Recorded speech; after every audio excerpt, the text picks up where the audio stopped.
Epilogue. The suicide. To horse, said the emperor.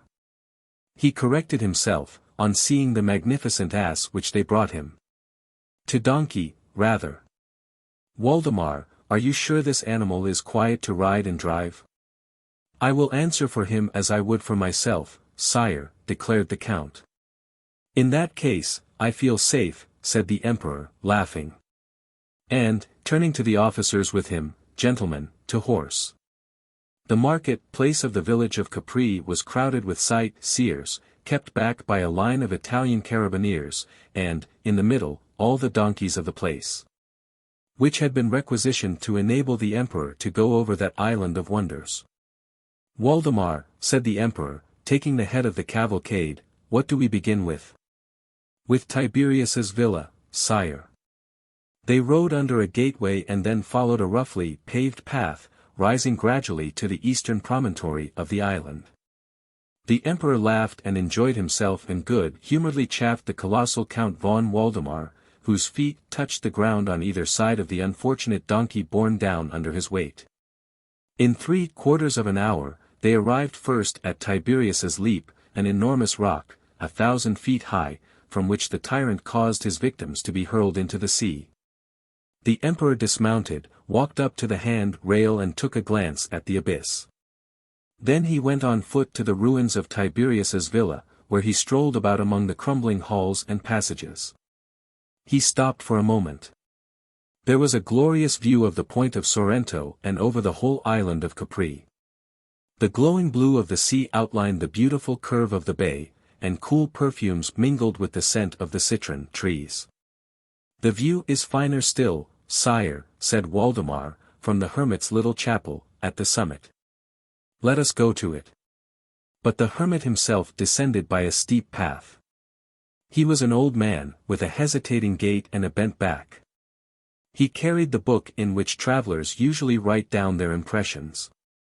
He placed the book on a stone seat. What am I right? Asked the emperor. Your name, sire, and the date of your visit and anything you please. The emperor took the pen which the hermit handed him and bent down to write.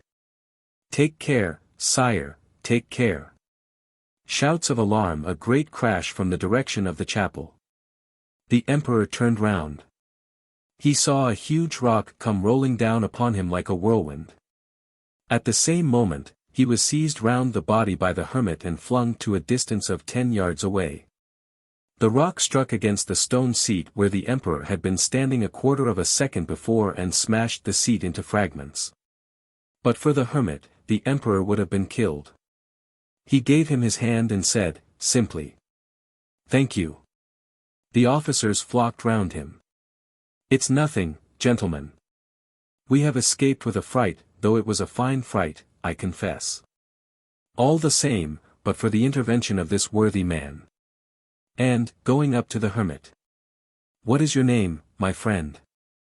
The hermit had kept his head concealed in his hood. He pushed it back an inch or so and, in a very low voice, so as to be heard by none but the emperor, he said. "The name of a man, sire, who is very pleased that you have shaken him by the hand." The emperor gave a start and stepped back. Then, at once controlling himself, "Gentlemen," he said to the officers, "I will ask you to go up to the chapel. More rocks can break loose, and it would perhaps be wise to warn the authorities of the island. You will join me later. I want to thank this good man." He walked away, accompanied by the hermit. When they were alone, he said, "You. Why? I had to speak to you, sire. If I had asked for an audience, would you have granted my request? I preferred to act directly and I intended to make myself known while your Imperial Majesty was signing the book, when that stupid accident." "Well," said the emperor. "The letters which I gave Waldemar to hand to you, sire, are forgeries."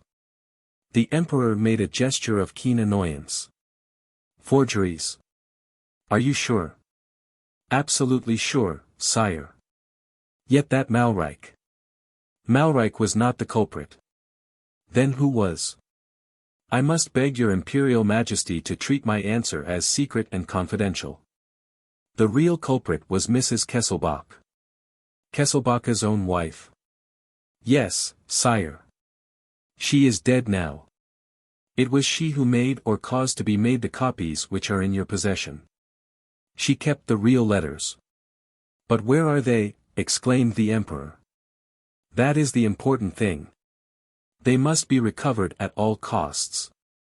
I attach the greatest value to those letters. Here they are, sire. The emperor had a moment of stupefaction. He looked at Lupin, looked at the letters, then at Lupin again and pocketed the bundle without examining it. Clearly, this man was puzzling him once more. Where did this scoundrel spring from who, possessing so terrible a weapon, handed it over like that, generously, unconditionally? It would have been so easy for him to keep the letters and to make such use of them as he pleased. No, he had given his promise and he was keeping his word. And the emperor thought of all the astounding things which that man had done. The papers said that you were dead, he said. Yes, sire. In reality, I am dead.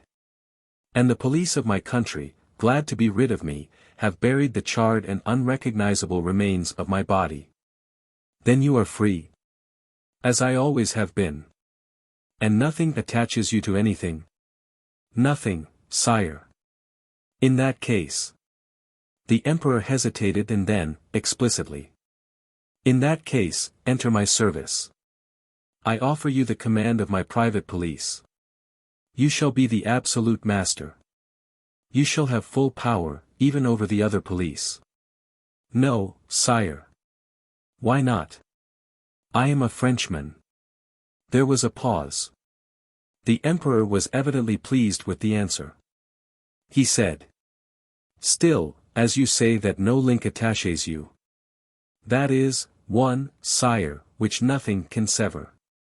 And he added, laughing, I am dead as a man, but alive as a Frenchman. I am sure that your imperial majesty will understand. The emperor took a few steps up and down. Then he said. I should like to pay my debt, however. I heard that the negotiations for the Grand Duchy of Veldenz were broken off. Yes, sire, Pierre le Duc was an impostor. He is dead. What can I do for you? You have given me back those letters. You have saved my life. What can I do? Nothing, sire. You insist upon my remaining your debtor? Yes, sire. The emperor gave a last glance at that strange man who set himself up in his presence as his equal.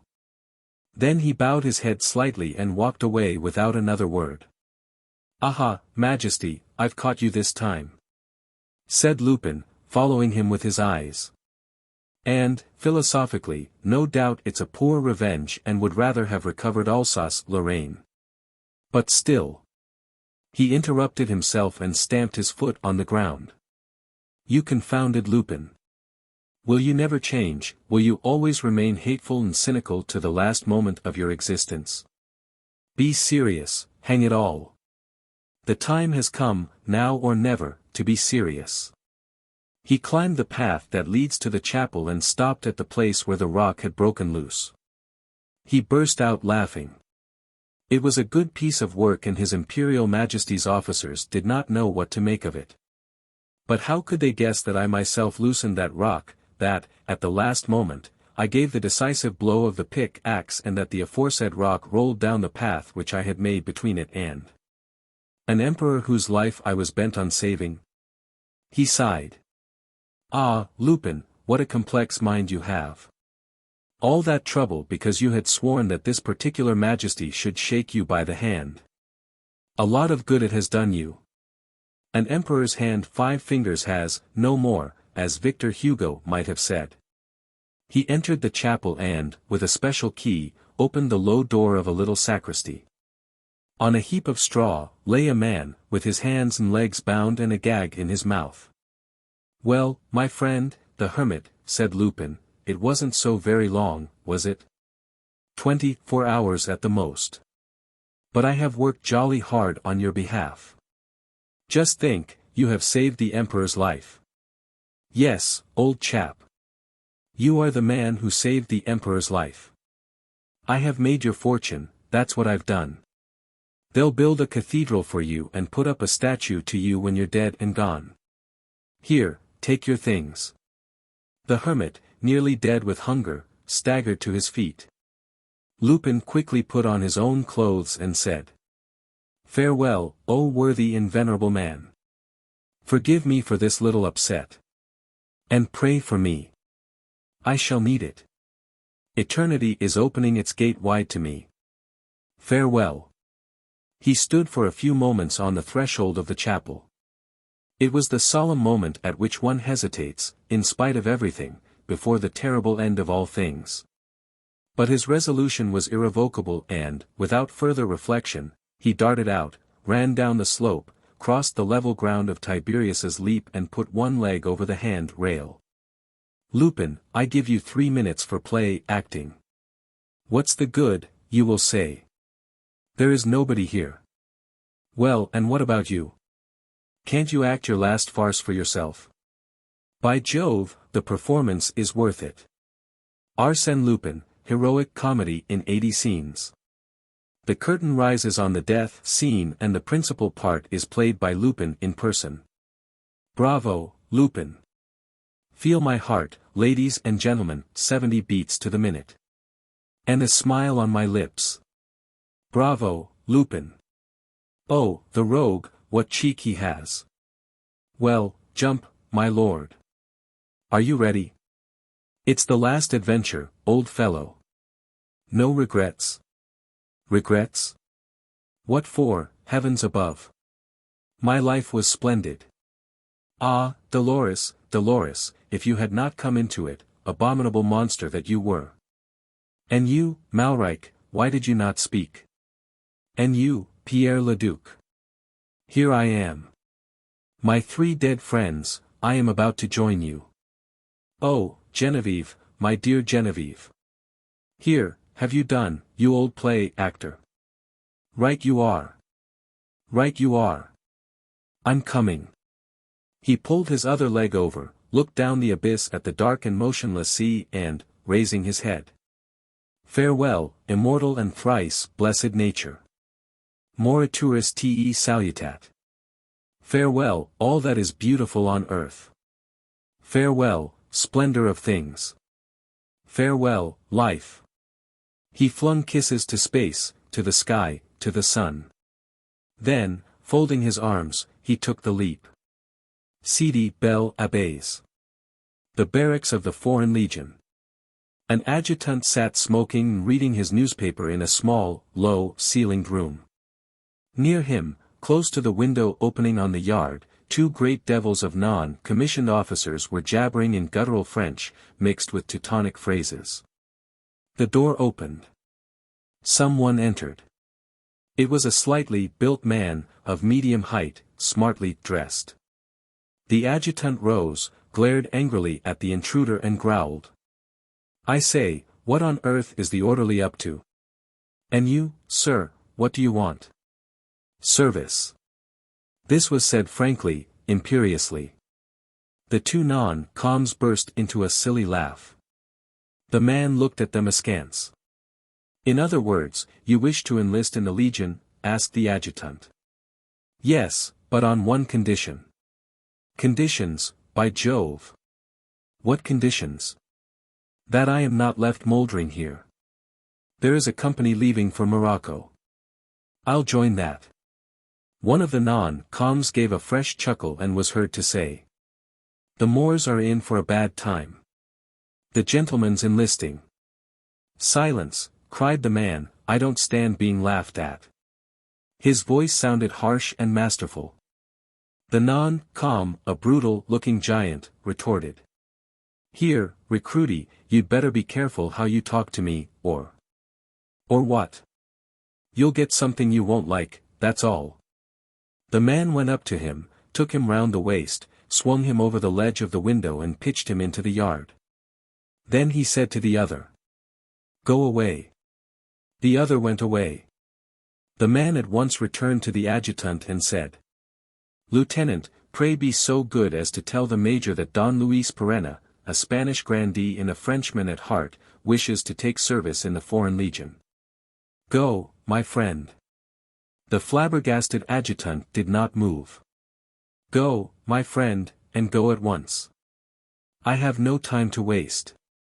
The adjutant rose, looked at his astounding visitor with a bewildered eye and went out in the tamest fashion. Then Lupin lit a cigarette and, sitting down in the adjutant's chair, said, aloud.